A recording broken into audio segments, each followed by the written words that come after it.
Yo diría que es cuestión de gusto.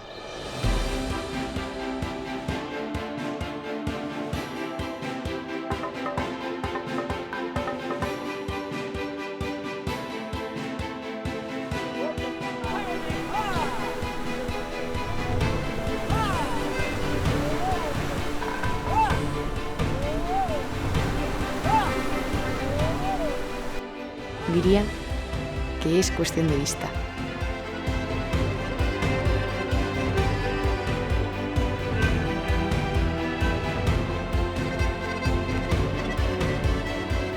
Diría que es cuestión de oído.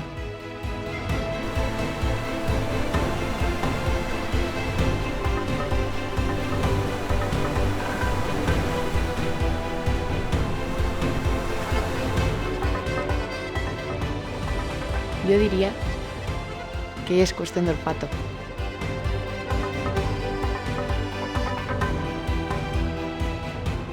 Creo que es cuestión de tacto.